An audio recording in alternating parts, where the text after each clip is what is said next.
রাজধানী Stockholm. Baltic সাগরের বুক চিরে জাহাজে করে শহরে ঢোকার আগেই চোখে পড়ে স্টকহোমের শিল্পিত দালান কোঠা। শহরটিকে ডাকা হয় সিটি অন ওয়াটার নামে। বাল্টিক সাগর থেকে আসা অসংখ্য শাখা নদী জালের মতো ঘিরে রেখেছে স্টকহোমকে। শহরটিতে পর্যটকদের কাছে অন্যতম আকর্ষণ হলো পুরনো রাজপ্রাসাদ আর নোবেল মিউজিয়াম তো আছেই। স্টকহোম থেকে অভিযাত্রী তানভীর অপু জানাচ্ছেন বাকিটা।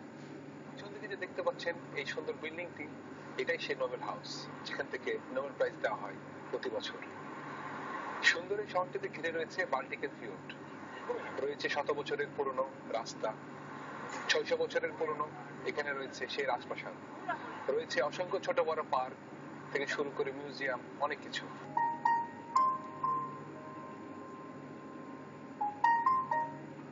স্টকহোমকে বলা হয় সিটি অন ওয়াটার। শহরের ভিতরে রয়েছে অসংখ্য বাল্টিক সাগরের ফিওর্ড, রয়েছে পার্ক, এখানে লোকজন বেড়াতে আসে, অলস সময় রোদ পোহায়। আরো আছে সুন্দর সুন্দর ফোয়ারা এবং আকর্ষণীয় সব ভাস্কর্য।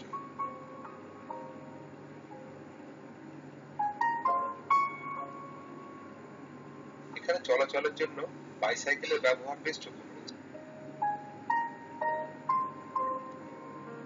স্টকহোমে দেখার মতো অসংখ্য জিনিস রয়েছে, তবে স্টকহোমে পর্যটকদের মূল আকর্ষণ হলো এই পুরনো রাজপ্রাসাদ।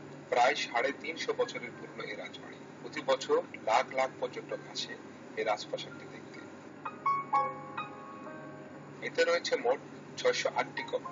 সবসময় পাহারা দেয় সুইডিশ রাজকীয় রক্ষী বাহিনী।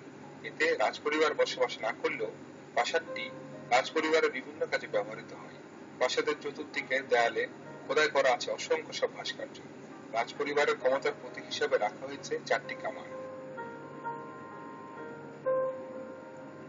সুইডেনে সে নোবেল মিউজিয়ামের কথা বললাম না, কারণ আলফ্রেড নোবেল এবং তার প্রবর্তিত নোবেল পুরস্কারই সুইডেনকে বিশ্বখ্যাত করেছে।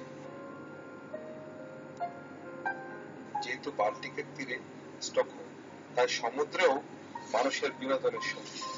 অনেককে নৌকা বাইতে বা সাফারিং করতে দেখা যায় এবং নৌকা নিয়ে মাছ ধরতে দেখা যায় এই সুন্দর ফিওর্ডে।